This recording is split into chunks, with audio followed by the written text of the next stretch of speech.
باوقار سنی بھائی السلام علیکم ورحمۃ اللہ وبرکاتہ۔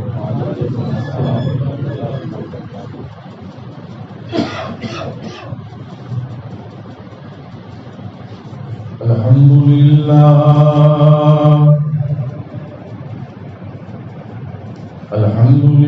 الذی على من انعم والهم وفتح من دقائق الحقائق وفهم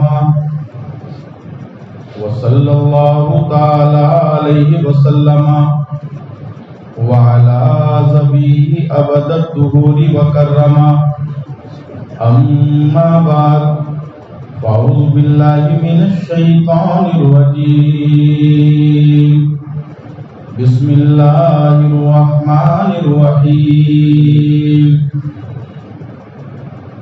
وسيجنبها الأتقى وقال الله تبارك وتعالى في مقام آخر والذين معه أشداء على الكفار صدق الله العظيم وقال رسوله النبي الأمين المعين المتين المبين الكريم أصحابي كالنجوم فبأيهم اقتديتم اهتديتم صدق رسوله النبي الأمين الكريم ونحن على ذلك لمن الشاهدين والشاكرين والحمد لله رب العالمين۔ غوث اعظم بمنے بے سر و سامان مدد قبلہ دی مدد کعبہ ایمان مدد بگرداب بلا افتاد کشتی مدد کنیا معین الدین چشتی قادری انارے یا غوث اعظم میزنم دمغ شیخ احمد رضا خان قطب عالم میزنم۔ حضرات، اللہ تعالی آج کے دن کی برکتوں سے ہم سب کی پریشانیوں کو دور فرمائے اور ہماری جانب سے کی ہوئی ہر عبادت کو اللہ تعالیٰ کی بارگاہ میں شرف قبولیت عطا فرمائے اور ہم غلامان مصطفیٰ صلی اللہ تعالیٰ علیہ وسلم کی زندگی بھی ایمانی بنائے اور ہم سب کی موت بھی اللہ تعالیٰ ایمانی بنائے، اس لیے کہ جس کا خاتمہ ایمان پر وہ دنیا میں کامیاب ہے، اور جو پوری زندگی نیک کام کرتا رہا، عبادتیں کرتا رہا اور خاتمہ جس کا اچھا نہیں، ایمان پر نہیں ہوا، سمجھ لیجیے کہ اس کی زندگی بیکار ہے۔ اللہ تعالیٰ اپنے نبی صلی اللہ تعالی علیہ وسلم کے صدقہ و خیر ہم سب کو مصطفیٰ جان رحمت کا سچا پکا عاشق بنائے، آمین۔ پچھلے جمعہ رد قادیانیت پر ہماری تقریباً 55 یا 58 منٹ کی گفتگو آپ لوگوں نے سماعت کی تھی۔ آج ایک اور اہم عنوان کے ساتھ میں آپ کی بارگاہ میں حاضر ہوں۔ اللہ تعالیٰ مجھ کو حق بولنے کی توفیق عطا فرمائے اور پہلے مجھے بعد میں دنیا کے تمام سنیوں کو اس پر عمل کرنے کی توفیق عطا فرمائے۔ آج کا میرا عنوان شان صدیق اکبر رضی اللہ تعالیٰ عنہ ہے۔ چونکہ اسی مہینے کی 22 تاریخ کو جو یہ اتوار گزرا ہے، 22 جمادی الاخر کو اللہ کے نبی کے یہ مبارک مسعود صحابی حضرت ابو بکر صدیق رضی اللہ تعالیٰ عنہ کا وصال ہوا، تو میں نے سوچا کہ آج کی تقریر سرکار ابو بکر صدیق رضی اللہ تعالیٰ عنہ کی شان کے بارے میں بیان کر دوں، کیونکہ آج کل بہت سے گستاخ صحابہ وہ بھی کہ جو اعلانیہ طور پر نبی کے صحابہ کی گستاخی کرتے ہیں، جن کو ہم رافضی کہتے ہیں، وہ تو ہیں ہی سرکار صدیق اکبر کو گالیاں دیتے ہیں معاذ اللہ، سرکار عمر فاروق اعظم کو بہت برا کہتے ہیں، لیکن اس کے علاوہ کچھ لوگ وہ بھی ہیں کہ جو دکھتے تو اہل سنت والجماعت کی طرح ہیں، سنیوں کی مسجدوں میں نمازیں بھی پڑھتے ہیں، ہم اپنی بیٹیوں کے بیٹوں کے رشتے بھی ان سے کرتے ہیں، کیونکہ وہ دکھنے کے کچھ ہیں اور من ان کا کچھ ہے۔ ہم ایسے لوگوں کو کہتے ہیں سنی نما رافضی، ہے نا، سنی نما رافضی۔ وہ بھی اللہ کے نبی کے صحابی حضرت ابو بکر صدیق رضی اللہ تعالیٰ عنہ اور حضرت امیر معاویہ رضی اللہ تعالیٰ عنہ کی شان میں کہیں کھلے لفظوں میں اور کہیں دبے لفظوں میں گستاخیاں کرتے ہیں، اور اہل سنت والجماعت کا جو اجماعی اور متفق عقیدہ ہے کہ اللہ کے نبی صلی اللہ تعالیٰ علیہ وسلم کے بعد اور سارے نبیوں کے بعد اس کائنات میں انسانوں میں جو سب سے افضل اور سب سے فضیلت والی ذات ہے، اسی ذات کا نام صدیق اکبر ہے، انہی کا نام صدیق اکبر ہے۔ گویا کہ ہم لوگ یہ اعلان کرتے ہیں اور ہم اپنے اس موقف پر ہمیشہ بات کرنے کے لیے تیار بھی رہتے ہیں کہ سیدنا سرکار صدیق اکبر رضی اللہ تعالیٰ عنہ کو جو مرتبہ، جو شان اللہ کے نبی کے صدقے میں اللہ نے عطا فرمائی ہے، وہ کسی صحابی کو نہیں ملی، اور ہمارا عقیدہ یہ بھی ہے کہ اللہ کے نبی کے صحابی حضرت امیر معاویہ رضی اللہ تعالیٰ عنہ وہ صحابی ہیں، عادل ہیں، اور حضرت امیر معاویہ بھی جنتی ہیں، حضرت امیر معاویہ بھی جنتی ہیں۔ لیکن رافضیوں میں بھی ایک دو گروہ نہیں ہے، بہت سے گروہ ہیں رافضیوں میں۔ آپ اگر اللہ توفیق دے تو علامہ عبدالحق محدث دہلوی رضی اللہ تعالیٰ عنہ کی ایک کتاب ہے تحفہ اثنا عشریہ، تو اس کتاب کو آپ پڑھ کے دیکھیں گے تو دنیا کے سارے رافضیوں کی پول کھول کے انہوں نے رکھ دی ہے، اور انہوں نے بیان کر دیا ہے کہ رافضیوں کا کون سا فرقہ گمراہ ہے، کون سا فرقہ کافر ہے، رافضیوں کا کون سا فرقہ کس حد تک اسلام سے اترا ہوا ہے۔ ملت کے نوجوانوں، انہی رافضیوں میں ایک فرقہ رافضی تبرعی کا ہے۔ رافضی تبرعی ان کو کہتے ہیں جو صحابہ اکرام کی شان میں تبرع بازی کرتے ہیں، گالیاں دیتے ہیں، اپنی اذانوں میں، اپنی مسجدوں میں سرکار صدیق اکبر پہ تبرع کرتے ہیں، معاذ اللہ حضرت امیر معاویہ پر تبرع کرتے ہیں۔ اور انہی رافضیوں میں ایک فرقہ تفصیلی فرقہ ہے، جس تفصیلی فرقے کو اور ان کے عقیدے یہ ہے کہ نبی کے کونین کے بعد سب سے افضل حضرت مولا علی رضی اللہ تعالیٰ عنہ ہیں، اور وہ کہتے ہیں کہ خلافت کے حقدار حضرت مولا علی تھے، ابو بکر صدیق نے معاذ اللہ ظلم اور جبر کی بنیاد پر مولا علی سے خلافت چھینی تھی، ان کا یہ عقیدہ ہے۔ ابھی بغداد شریف میں سرکار غوث اعظم کے مزار شریف کے پاس میں بیٹھا ہوا فاتحہ پڑھ رہا تھا مسجد سرکار غوث اعظم میں، تو پاکستان کے بڑے مشہور ناک خواں جن کا نام میرے ذہن میں نہیں آ رہا، تو بڑے مشہور ناک خواں ہیں پاکستان کے، تو ان سے میری تقریباً آدھا گھنٹہ اس عنوان پر بحث ہوئی، بات ہوئی۔ انہوں نے کہا کہ آپ کے ہندوستان میں تفصیلی رافضیوں کا معاملہ کیا ہے؟ میں نے کہا کہ ہے تو ہمارے ہندوستان میں بھی تفصیلی رافضی، لیکن سب سے زیادہ جو رافضیت اس وقت ہے وہ سب کی سب پاکستان میں، اس لیے کہ پاکستان سے آتے وقت شارجہ ایئرپورٹ پہ، بغداد ایئرپورٹ پہ جتنے بھی دیکھے گئے وہ سب کے سب رافضی دیکھے گئے۔ ملت کے نوجوانوں، ہم اہل سنت والجماعت ہیں، اور اہل سنت والجماعت کا عقیدہ یہ ہے کہ اللہ کے نبی کے بعد سب سے افضل اور خلافت کے جو مستحق ہیں وہ سرکار صدیق اکبر رضی اللہ تعالیٰ عنہ ہے۔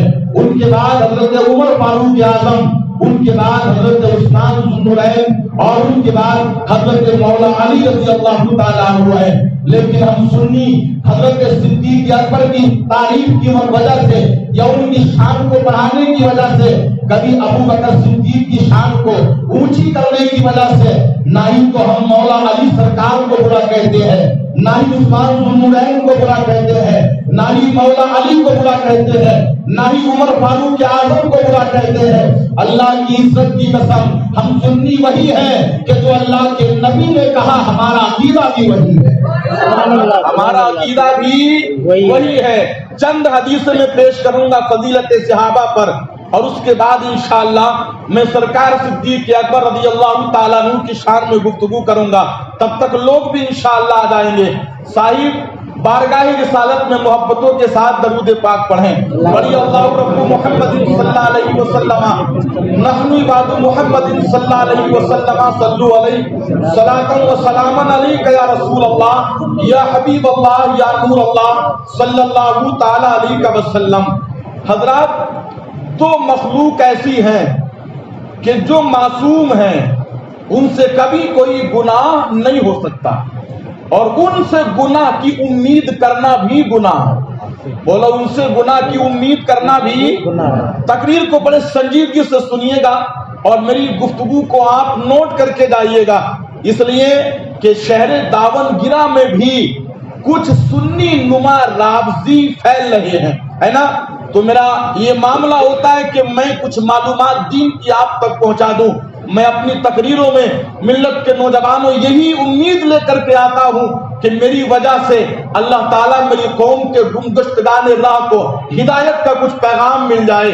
ملت کے نوجوانوں، دنیا میں انبیاء کے بعد کوئی بھی معصوم عن الخطا نہیں ہے، یعنی جس سے گناہ نہ ہو سکتا ہو، اگرچہ وہ گناہ کرتے نہیں ہیں، اللہ نے ان کو گناہ سے محفوظ کر لیا ہے، لیکن صحابہ کو معصوم نہیں کہہ سکتے، اولیاء کو معصوم نہیں کہہ سکتے۔ لیکن ایک بات اور بھی ہے کہ اللہ کی مخلوق میں حضرت آدم سے لے کر کے ہمارے نبی صلی اللہ تعالیٰ علیہ وسلم تک، اور ہمارے نبی سے لے کر کے ملت کے نوجوانوں اب تک، اگر کوئی پوچھیں گے کہ سب سے اچھی مخلوق کون سی ہے، سب سے بہتر مخلوق کون سی ہے، تو ملت کے نوجوانوں، اہل سنت کا بچہ بچہ کہتا ہے کہ سنیے، سب سے افضل اس روئے زمین پہ کوئی مخلوق ہے تو اس کا نام انبیاء ہے، رسولان نظام ہے۔ گویا کہ دنیا میں انبیاء کا کوئی مقابلہ نہیں کر سکتا، رسولوں کا کوئی مقابلہ نہیں کر سکتا، اس لیے کہ اللہ تبارک و تعالیٰ نے اپنی ساری مخلوق میں سب سے بہتر مخلوق کسی کو بنایا ہے تو ملت کے نوجوانوں وہ اپنے رسولوں کو بنایا ہے۔ میں انسانوں کی بات کر رہا ہوں، گویا کہ انسانوں میں سب سے بہتر رسول، سب سے بہتر انبیاء ہیں، رسولان نظام ہیں، اور ملت کے نوجوانوں ان رسولوں میں بھی اللہ نے مرتبہ عطا فرمائے ہیں۔ آپ پوچھیں گے اس کی کوئی دلیل آپ کے پاس ہے تو بولو، قرآن کا 30واں پارہ اللہ کریم فرماتا ہے، تلک الرسول فضلنا بعضهم علی بعض، یہ رسولوں کی جماعت وہ جماعت ہے کہ جن میں ہم نے بعض رسولوں کو بعض پہ فضیلت دی ہے۔ گویا کہ آپ مجھے کہنے لے دو، حضرت آدم ہے تو نبی، حضرت شیس ہے تو نبی، حضرت یحییٰ ہے تو نبی، حضرت لوط ہے تو نبی، ملت کے نوجوانوں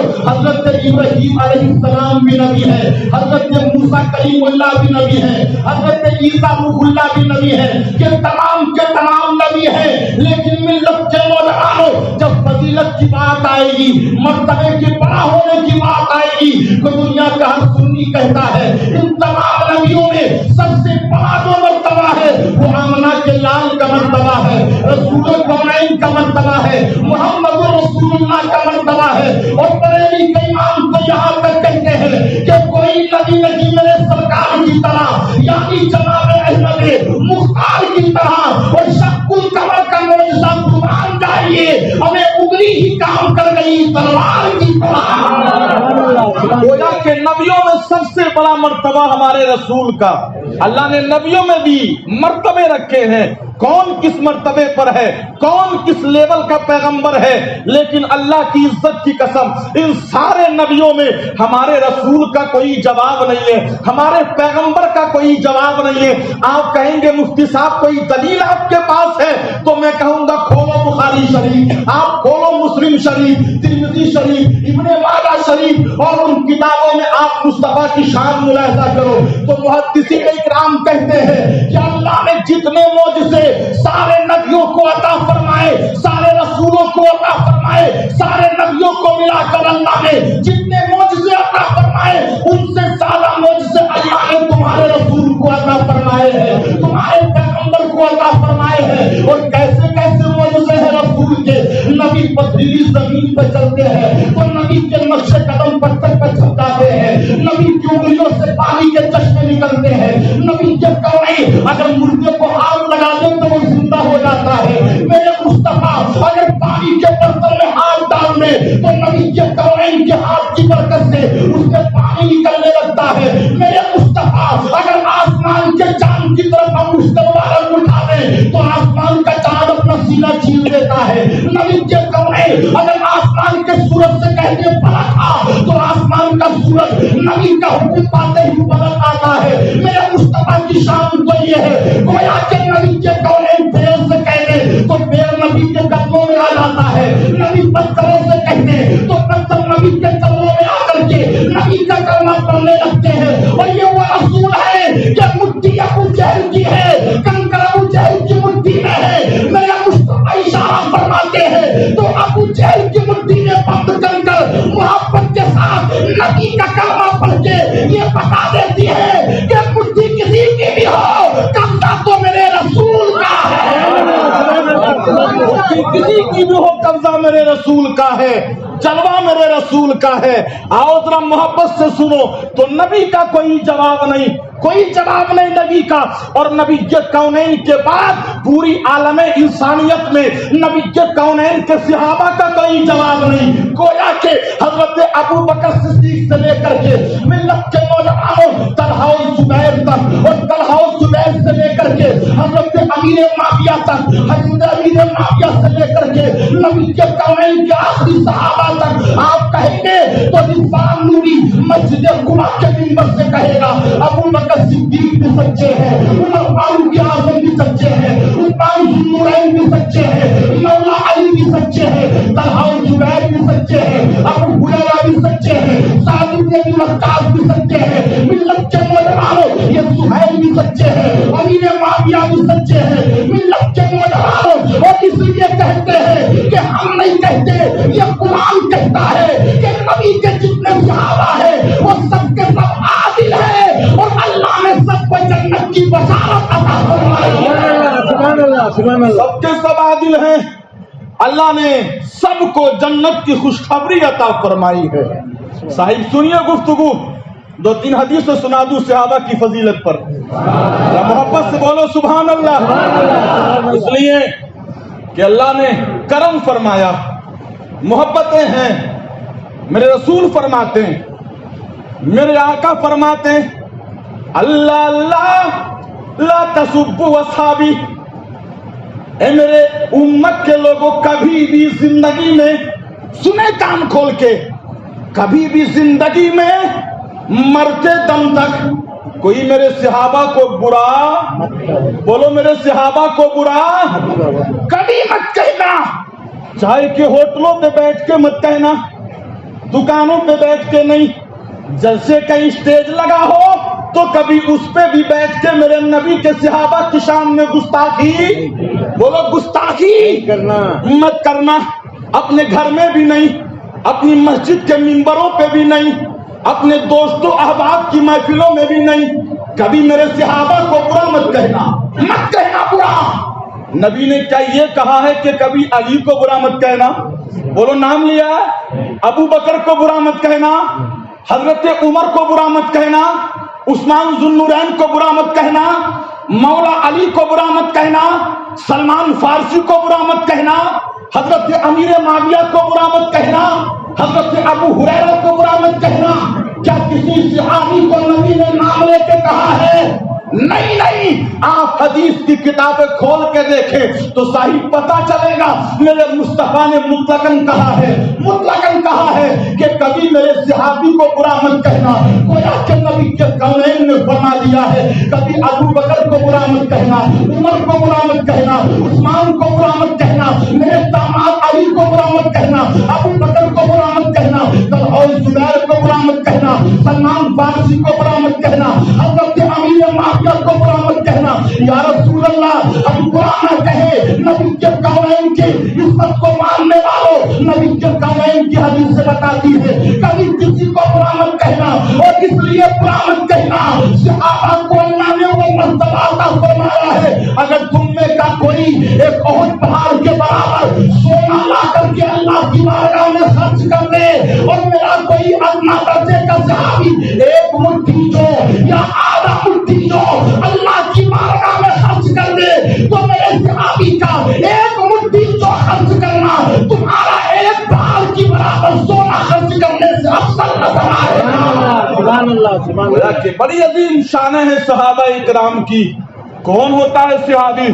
ایک حدیث میں اور میرے نبی فرماتے ہیں, صاحب غور سے سنیے گا, نبی فرماتے ہیں ایک حدیث میں, اور اصحابی کا نجوم فبأیہم اقتدیتم اہتدیتم, میرے صحابہ چاند تاروں کی طرح. محبت سے بولو, چاند تاروں کی طرح. فبأیہم اقتدیتم اہتدیتم, جس کے تم پیچھے لگ جاؤ گے اللہ تمہیں ہدایت دے دے گا. جس کا دامن پکڑ لو گے اللہ تمہیں ہدایت دے دے گا. گویا کہ ابو بکر صدیق کا دامن پکڑو ہدایت تمہارے لیے, عمر کا دامن پکڑو ہدایت تمہارے لیے, عثمان ذو النورین کا دامن پکڑو ہدایت تمہارے لیے, مولا علی کا دامن پکڑو ہدایت تمہارے لیے, حضرت امیر معاویہ کا دامن پکڑو ہدایت تمہارے لیے. آپ کہیں گے مفتی صاحب صحابی کہتے کسے ہیں, تو ایک مسئلہ بھی آپ نوٹ کر لے, بتا رہا ہوں کہ جس نے ایمان لا کر کے نبی کے کونین سے ملاقات کی ہو. دیکھنے کی شرط نہیں ہے, اگر کوئی نابینا بھی کلمہ پڑھ لیا نبی سے ملاقات کر لی تو وہ بھی نبی کا صحابی ہے. میرے رسول فرماتے ہیں جس نے ایمان لانے کے بعد نبی کے کونین سے ملاقات کر لی ہے اور اسی ایمان پر اس کا خاتمہ ہو گیا ہے تو علماء فرماتے ہیں وہ صحابی ہے صحابی. اور تب کوئی ایک مرتبہ نبی کا صحابی بن جاتا ہے تو دنیا کے بڑے سے بڑا غوث کیوں نہ آ جائے, بڑے سے بڑا خواجہ کیوں نہ آ جائے, بڑے سے بڑا ولی کیوں نہ آ جائے, یہ صحابی کے مرتبے کو کبھی نہیں پہنچ سکتا. اس لیے کہ جہنم کی آگ ایک حافظ کو تو جلا سکتی ہے, ایک قاری کو تو جلا سکتی ہے, دنیا کے حاجی کو بھی جلا سکتی ہے جو بے حال حافظ اور قاری و حاجی ہو, لیکن جہنم کی آگ میں اتنی طاقت و ہمت نہیں جو مصطفیٰ کے صحابی کو کبھی جلا دے. کبھی تو اہل سنت کہتے ہیں ہر صحابی نبی جنتی جنتی, صحابی نبی جنتی جنتی. لیکن ان میں بھی اللہ نے سب سے جو بڑا مرتبہ عطا فرمایا ہے, اور کیوں نہ افضل ہو, ہم نے رسول کو دیکھا تھوڑا ہی ہے, صحابہ نے نبی کو چلتے ہوئے دیکھا ہے, بیٹھتے ہوئے دیکھا ہے, کھاتے ہوئے دیکھا ہے, پیتے ہوئے دیکھا ہے, محبت سے لبوں سے پھول جھڑتے ہوئے دیکھا ہے نا, نبی کے ہاتھ سے پانی نکلتے ہوئے دیکھا ہے, ڈوبا ہوا سورج واپس آتے ہوئے دیکھا ہے, چاند کا سینہ چیرتے ہوئے نبی کے صحابہ نے دیکھا ہے. ملت کے نوجوانوں آؤ, لیکن ان تمام صحابہ میں اللہ نے سب سے جو بڑا مرتبہ عطا فرمایا ہے وہ صدیق اکبر کو. کس کو بولو, کس کو بولو, صدیق اکبر کو. کون صدیق اکبر, کون صدیق اکبر؟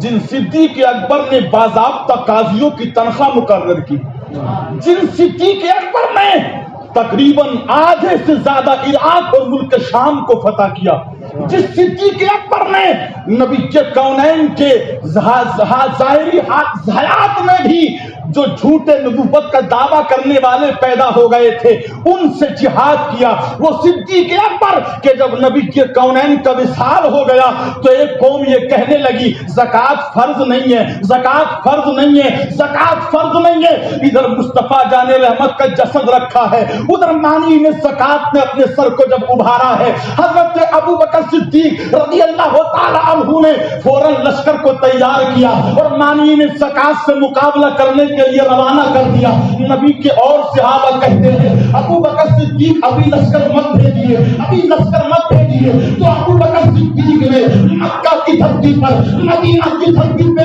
جملہ ارشاد فرمایا تھا اگر کوئی اونٹ کی ایک رسی جو زکوٰۃ میں نبی کے کونین کو دیتے تھے اگر وہ آپ روکیں گے تو ابو بکر صدیق ان سے لڑائی کرے گا، ان سے جہاد کرے گا. گویا کہ جھوٹے نبیوں کا سر کچلنے والے کا نام صدیق اکبر ہے. مانی زکوٰۃ کے سر کچلنے والے کا نام صدیق اکبر ہے. نبی کے کونین کے ساتھ جنگ کرنے والے کا نام صدیق اکبر ہے. نبی کے ساتھ ہجرت کرنے والے کا نام صدیق اکبر ہے. خار میں نبی کے کونین کو دشمن سے بچانے والے کا نام صدیق اکبر ہے. اور مجھے کہنے ہیں زمین پر نبی کے ساتھ چلنے والے کا نام صدیق اکبر ہے. اور آج بھی زمین کے اندر مصطفیٰ کے ساتھ رہنے والے کا نام صدیق اکبر ہے. آج بھی نبی کے ساتھ رہنے والے کا نام صدیق اکبر ہے. صدیق اکبر. چند حدیثیں سنیے، چند حدیثیں مولا علی سرکار کی شان میں محبت سے سننا ہے. سمجھ میں آ رہی ہے کہ نہیں؟ ہے نا؟ یاد کر کے جائیے گفتگو کو. مشکات شریف کی ایک حدیث آپ کو سنا رہے ہیں. میں حدیثیں انشاءاللہ اور بھی پڑھوں گا اس لیے کہ اس سینے پہ کرم بریلی سے ہوتا ہے نا. اور جب کرم ہوتا ہے نا بریلی سے تو سنی ہمیشہ گرم ہوتا ہے نا، ہمیشہ گرم ہوتا ہے. سنیے ایک حدیث.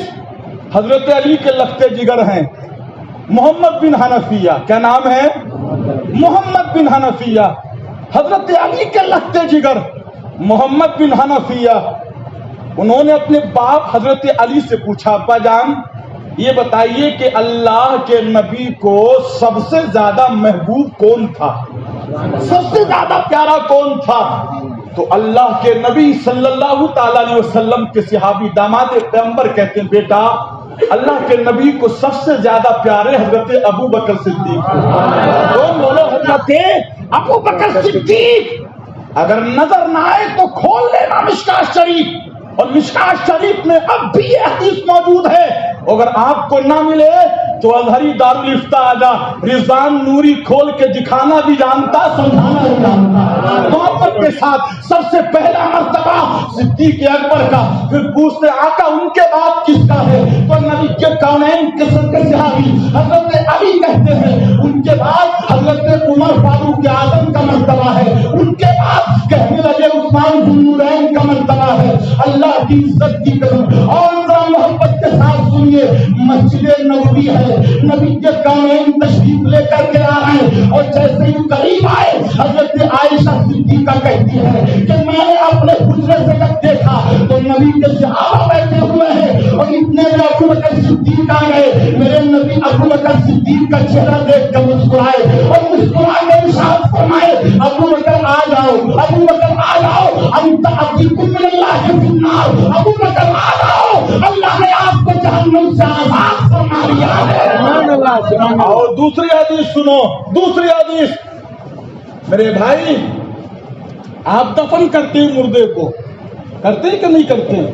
اچھا قرآن کے 30ویں پارے کی ایک سورت ہے سورہ بلد. لا اقسم بہذا البلد وانت حل بہذا البلد.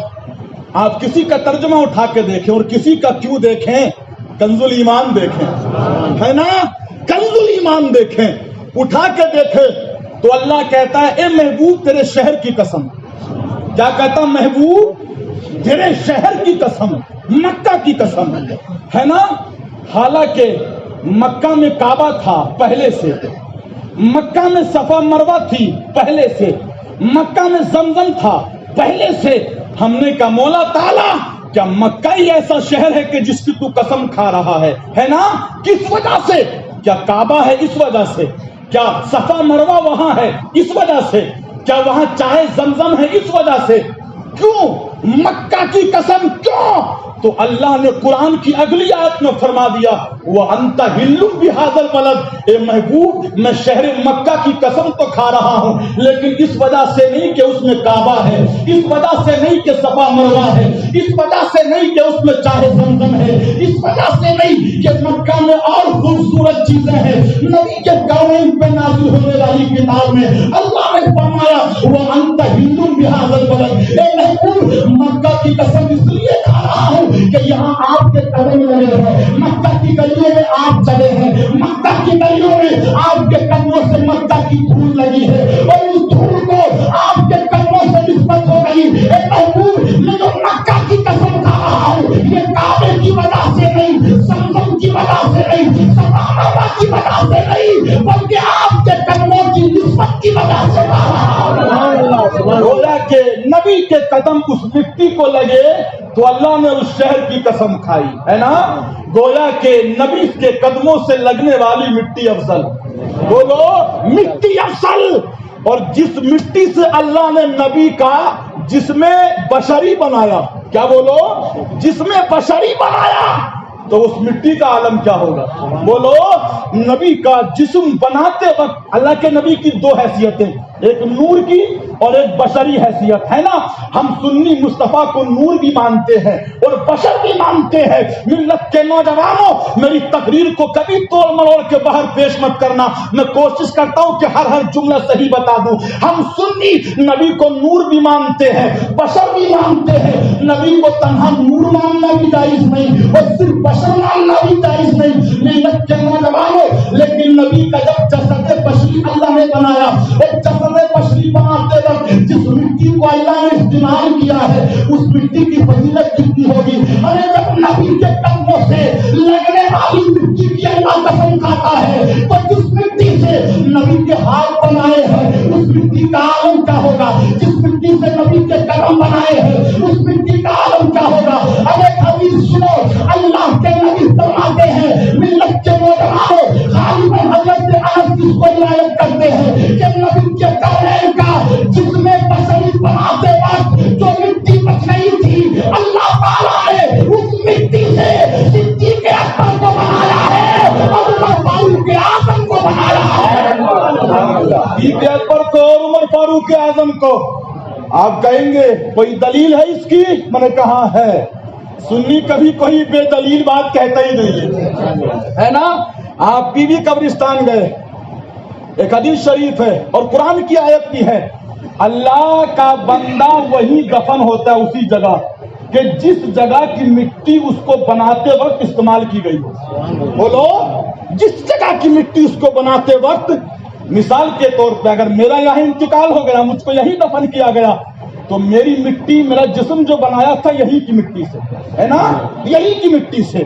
کوئی یہاں کا جانے والا مکہ شریف میں انتقال کر گیا تو اس کا جسم بناتے وقت وہی کی مٹی استعمال کی گئی تھی، تبھی تو وہاں انتقال ہوا۔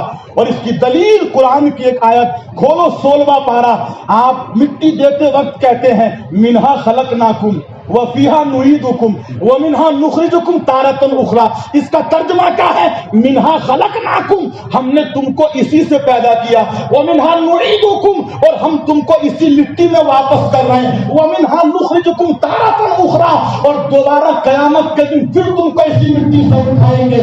گویا پتہ چل گیا قرآن کا 16واں پارہ بھی کہتا ہے کہ انسان کو وہی دفن کیا جاتا ہے کہ جس جگہ کی مٹی اس کا جسم بناتے وقت استعمال کی جاتی ہے۔ اگر مسئلہ سمجھ میں آ گیا ہو تو مسجد قباء میں آنے والے محبت سے بولیے گا نبی کہاں دفن ہے؟ مدینہ شریف میں۔ اور نبی کے کونین کے گنبد کے تلے کون کون دفن ہے؟ ایک جانب صدیق اکبر ہے، دوسری جانب عمر فاروق اعظم ہے۔ گویا کہ قرآن کی آیت سے پتہ چل گیا کہ تینوں ایک جگہ دفن ہے، تو اللہ نے تینوں کی مٹی کو ایک ہی طرح سے ایک مٹی سے تینوں کے جسم کو بنایا تھا۔ گویا کہ تبھی کو نبی کے کونین کی امت کے سنی علماء کہتے ہیں کہ نبیوں میں نبی سب سے افضل اور نبیوں کے صحابہ میں صدیق اکبر سب سے افضل۔ اور دیکھو فضیلت اور دیکھو محبت کے ساتھ اللہ کے نبی کے وصال کا وقت آیا قریب، بیماری کا عالم تھا مصطفیٰ کو. بھائی بیماری تو کسی کو بھی ہو سکتی ہے نا، ہے نا. کمزوری کا عالم میرے رسول کو. مسجد نبوی کی دیوار کے پاس نبی کا حجرہ، دروازہ کھلتا تھا مسجد کی طرف کو. کیا بولو؟ دروازہ مسجد کی طرف کو کھلتا تھا. غور سے سنیے گا، نوجوان نسل میرے سامنے ہے، اور اس نوجوان نسل اگر سدھر جائے ہر معاملے میں تو قوم سدھر جائے، ہے نا. بوڑھوں نے زندگی گزار لی، جتنی بچی ہے اللہ ان کی سلامتی کے ساتھ گزر جائے. قوم کا مستقبل آپ ہو. آپ کو لوگ سکھاتے ہیں، ہوٹلوں پہ آپ سے باتیں کرتے ہیں، فرینڈ سرکل آپ کا بنا کر کے آپ کو گمراہ کرتے ہیں. سنو محبت سے، نبی کے کونین حالت علالت میں حجرہ انور میں میرے مصطفیٰ حضرت عائشہ میں نماز کا وقت قریب ہوا، اذان دے دی گئی، اور نبی کا طریقہ یہ تھا کہ جب اقامت ہوتی تھی تو مصطفیٰ حجرے سے نکل کے آتے تھے، ہے نا. صحابہ نبی کے کونین کی علالت کو دیکھ کے پریشان، آقا آپ کو دیکھنا چاہتے ہیں، یا رسول آپ کا دیدار کرنا چاہتے ہیں. اللہ کی قسم جو نبی کے دیوانے ہیں نا، سارا مال لے لو ان سے اور مصطفیٰ کا ایک بار دیدار کرا دو، ہے نا، تو وہ خوش ہو کے دے دیتے ہیں، خوش ہو کے.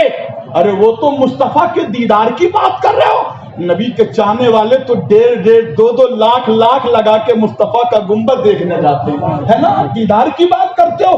نبی کا آخری وقت اس دنیا سے پردہ فرمانے کا، حالانکہ نبی اب بھی قبر کے اندر زندہ ہے، اور اب بھی قبر کے اندر زندہ ہے، لیکن پردہ فرمانے کا آخری وقت ہے.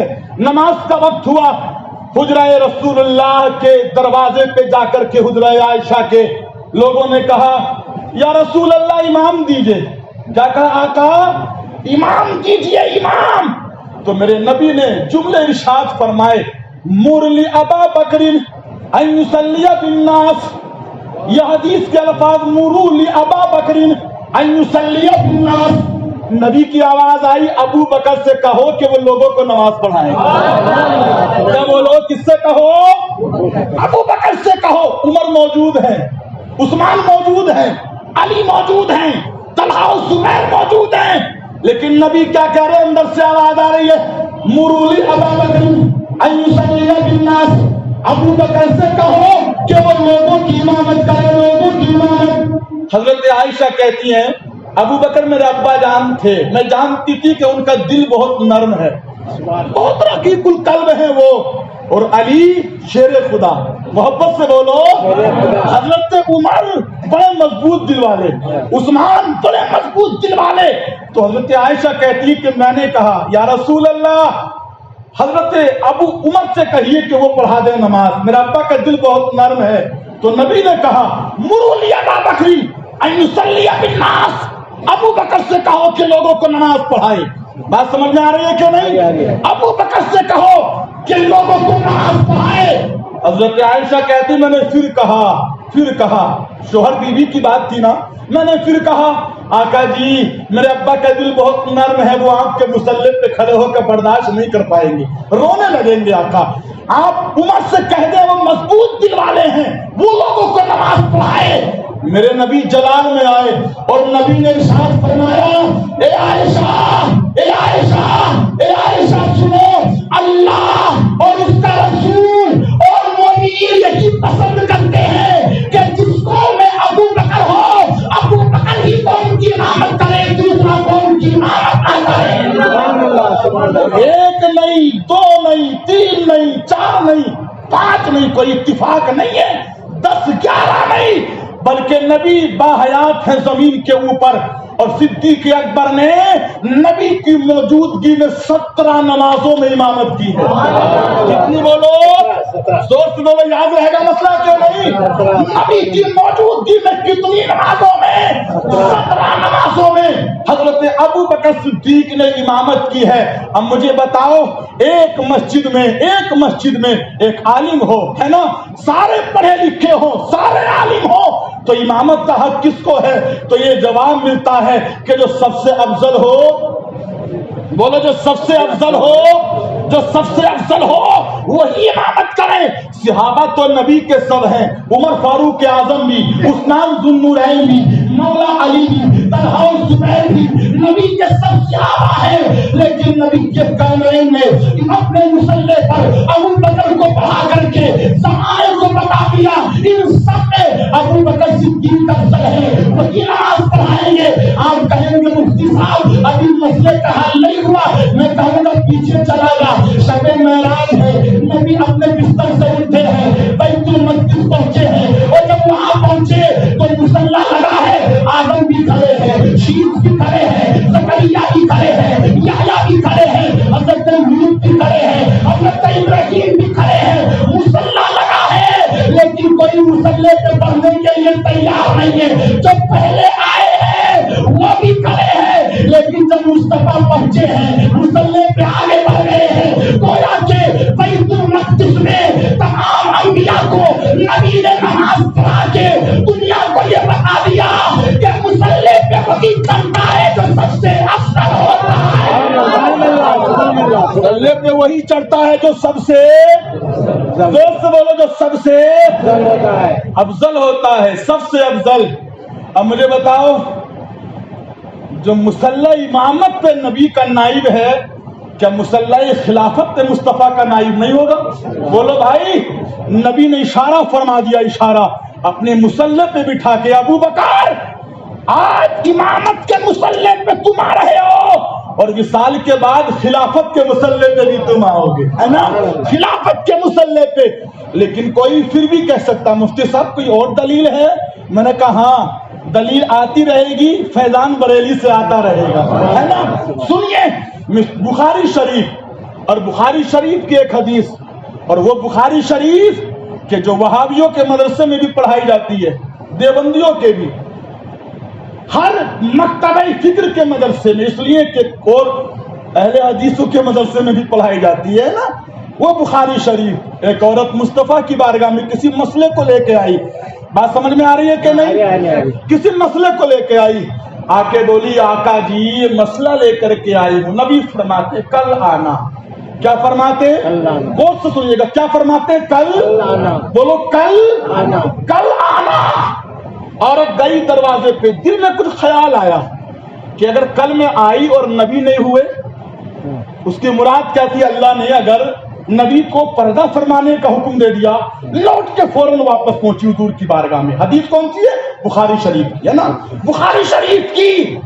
تو لوٹ کے پھر واپس پہنچی نبی کی بارگاہ میں اور آ کر کے کہنے لگی یا رسول اللہ اگر کل آئی اور آپ نہ ملے، کیا کہا؟ کل آئی اور آپ نہ ملے تو نبی کے کونین نے ایک جملہ ارشاد فرمایا، اگر میں نہ ملوں تو میرے ابو بکر کے پاس آ جانا، نہ ملوں تو ابو بکر کے۔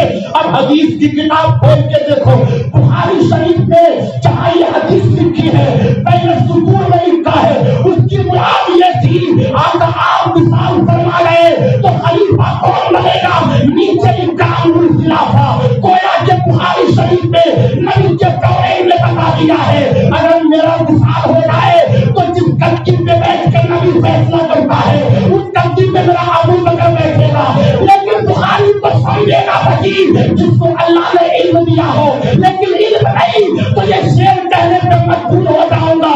تو عشق نبی میں پردے نہیں بخاری آتا ہے، بخاری کو بخاری نہیں آتی، آتا ہے بخاری کو بخاری نہیں آتی، ہے نا۔ لیکن جلنے والوں کو جلنے دو، سنیوں کو ابو بکر صدیق کا ذکر بولو کرنے دو۔ ایک مرتبہ میرے مصطفیٰ مسجد نبوی میں آ رہے ہیں، صحابہ بیٹھے ہیں، میں چاہ رہا تھا چند واقعات بھی سناؤں لیکن حدیثوں کی روشنی میں گفتگو۔ مسجد سے آئے، دروازے سے نبی کونین، نبی کے دائیں طرف حضرت ابو بکر صدیق تھے، کون بولو؟ ابو بکر صدیق، اور بائیں طرف حضرت عمر فاروق اعظم۔ اور ایسے ہی نہیں، آج ہم اگر امام ہو جائیں نا تو امام مقتدی کے ساتھ چلنے میں اپنی شان میں توہین سمجھتا ہے نا۔ میں کیوں چلوں مقتدی کے ساتھ؟ لیکن بھائی تیرا مقتدی ہے، غیر تھوڑا ہی ہے نا؟ محبت سے بولو مقتدیوں سے، پیار کے ساتھ رہو. اور سب سے اچھا تو یہ ہے کہ اسلام محبت کی تعلیم دیتا ہے. اسلام میں امیر غریب کا کوئی فرق نہیں ہے. آ رہے ہیں داہنی طرف صدیق اکبر، بائیں طرف عمر فاروق اعظم. اور انداز کتنا اچھا، اللہ کی قسم دنیا کے کسی امیر کا ایسا انداز ہی نہیں. بادشاہ آتا ہے تو غلام پیچھے ہوتے ہیں، ہے نا؟ غلام پیچھے. کوئی نیتا آتا تو آگے کار اس کی، غلام پیچھے، ووٹر پیچھے، امیر آگے. لیکن مصطفیٰ کی دیکھو، جیسے نبی قدم رکھ رہے ہیں ساتھ میں ابو بکر قدم رکھ رہے ہیں. داہنی طرف ابو بکر، بائیں طرف عمر فاروق اعظم. دایاں ہاتھ اللہ کے نبی نے اپنے دائیں ہاتھ سے ابو بکر کا ہاتھ پکڑا، بائیں ہاتھ سے عمر کا ہاتھ پکڑا. اور صحابہ دیکھ کے مسکرانے لگے تو نبی کے کونین نے فرمایا مسکراؤ مت، ہاکذا نبعث یوم القیامہ، کہ جب ہم اپنی قبروں سے اٹھائے جائیں گے تو اسی حال میں اٹھائے جائیں گے کہ میرے دائیں ہاتھ میں صدیق اکبر کا ہاتھ ہوگا اور بائیں ہاتھ میں عمر فاروق اعظم کا ہاتھ ہوگا. دائیں ہاتھ میں صدیق کا ہاتھ اور بائیں ہاتھ میں، بولو بھائی، بائیں ہاتھ میں عمر فاروق اعظم کا ہاتھ. اب مسجد قباء کے نمازی دامن گرا کے سنی محشر میں ہوں گے، کھڑے ہوں گے محشر میں، ہے نا؟ کھڑے ہوں گے، انتظار کر رہے ہوں گے رسول آ جاؤ، پیغمبر آ جاؤ، نبی آ جاؤ، سورج سوا نیزے پہ ہے، شفاعت فرما لو، اپنے غلاموں کو بچا لو. تو نبی جب محشر میں آئیں گے نا تو نبی کے کونین کا انداز کیا ہوگا؟ دائیں ہاتھ میں ابو بکر کا ہاتھ، بائیں ہاتھ میں عمر کا ہاتھ. ملت کے نوجوانوں، اب مجھے بتاؤ، جتنے مسجد قباء میں آئے ہو، آگے سے پیچھے تک، نیچے سے اوپر تک، بتاؤ یہ انداز جب محشر میں نبی کا دیکھو گے تو دیکھ کے مسکراؤ گے کہ نہیں مسکراؤ گے؟ نچو گے تو نہیں نچو گے؟ لیکن جو چلنے والے ہوں گے ابو بکر سے، حضرت عمر سے، ان کا منہ حافظ کر جائے گا، نیپال کا بچوا بن جائے گا. ملت کے نوجوانوں، کبھی تو ایک عاشق نے کہا ہے کہ جب نبی اپنی قبر سے قیامت کے دن محشر میں آئیں گے، دائیں ہاتھ میں صدیق کا ہاتھ ہوگا، بائیں میں عمر کا ہاتھ ہوگا، تو رات سے دیکھ کے چل جائے گا اور سنی محبت سے دیکھ کے مچل جائے گا، محبت سے دیکھ کے مچل جائے گا. صدیق اکبر بڑی شان والے، ہے نا؟ جوانوں میں سب سے پہلے ایمان کون لائے؟ بولو، ارے بھائی بولو، زور سے بولو، ڈر لگ رہا ہے کیا آپ لوگوں کو؟ ہے نا؟ اگر غلط بولو گے تو ہم بتائیں گے. کون صدیق اکبر؟ کون بولو؟ عورتوں میں حضرت خدیجۃ الکبریٰ، اور بچوں میں، ارے زور سے بولو، علی کا نام سن کے تو ان کے بھی نیٹ ورک آ جاتے ہیں جن کے بھاگ جاتے ہیں، ہے نا؟ کون بولو؟ بچوں میں کون؟ مولا علی. اور غلاموں میں کون؟ زید بن حارثہ، ہے نا؟ یہ چار سب سے پہلے ایمان لائے، ہے نا؟ چار. لیکن ایمان لانے کا واقعہ اتنا عجیب، اللہ کی قسم اتنا عجیب، میرے مصطفیٰ نے ابھی اعلان نبوت نہیں کیا. صدیق اکبر کے تعلقات تھے، سنیے گا غور سے، ہے نا؟ اس واقعے کو صاحب تبری نے تاریخ تبری میں، اور ابن عساکر نے بھی اپنی تاریخ میں لکھا ہے. حالانکہ ایمان لانے کے واقعات کئی راویوں سے مختلف ہے، لیکن جو مجھے پسند ہے وہ بیان کر رہا ہوں، ہے نا؟ ملک شام تجارت کے لیے گئے ہیں صدیق اکبر. کون بولو؟ صدیق اکبر. کون بولو؟ صدیق اکبر. نبی نے ایک بار فرمایا تھا ہر نبی کے دو وزیر ہوتے ہیں، دو زمین پر دو آسمان میں، ہے نا؟ اور یہ حدیث کہاں موجود ہے؟ مشکات شریف میں، ہے نا؟ مشکات شریف میں نبی کہتے ہیں ہر نبی کے دو وزیر ہوتے ہیں، دو زمین پہ دو آسمان میں. میرے نبی کہتے ہیں میرے آسمان کے وزیروں کا نام جبریل و میکائیل ہے، اور زمین کے وزیروں کا نام ابو بکر و عمر ہے نا؟ ابو بکر و عمر نبی کے کونین کے دیوانے. ابو بکر صدیق پہلے ہی سے پیار کرتے تو نبی سے بھی اعلان نبوت نہیں کیا. میرے رسول نے ملک شام تجارت کے لیے گئے، رات میں سوئے تو خواب دیکھا، ہے نا؟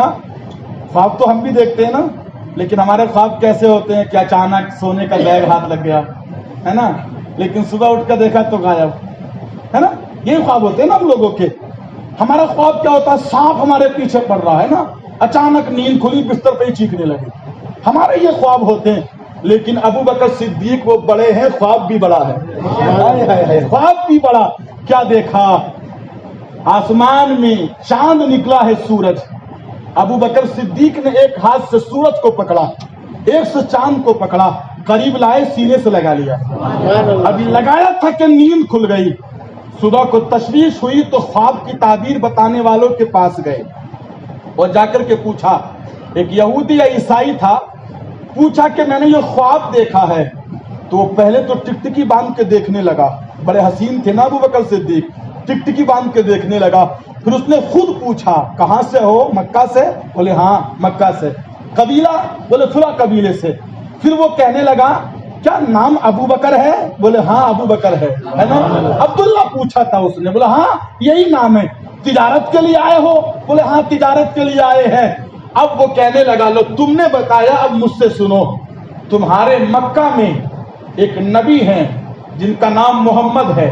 انہوں نے اعلان نبوت کر دیا ہے اور وہ کہتا ہے اگر میرا علم صحیح کام کر رہا ہے، بات سمجھ میں آ رہی ہے کہ نہیں؟ اگر میرا علم صحیح کام کر رہا ہے، جلوے دیکھیے صدیق اکبر کے بھی اور مصطفیٰ کے بھی، ہے نا.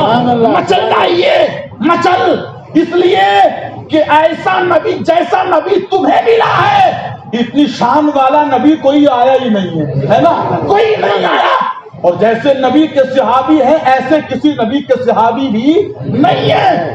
کہا میرا علم اگر صحیح کام کر رہا ہے تو وہ اعلان نبوت کر چکا ہے مکہ میں، اور سب سے پہلے جو اس کا کلمہ پڑھو گے وہ تم ہی ہوگے، ہے نا، تم ہی ہوگے.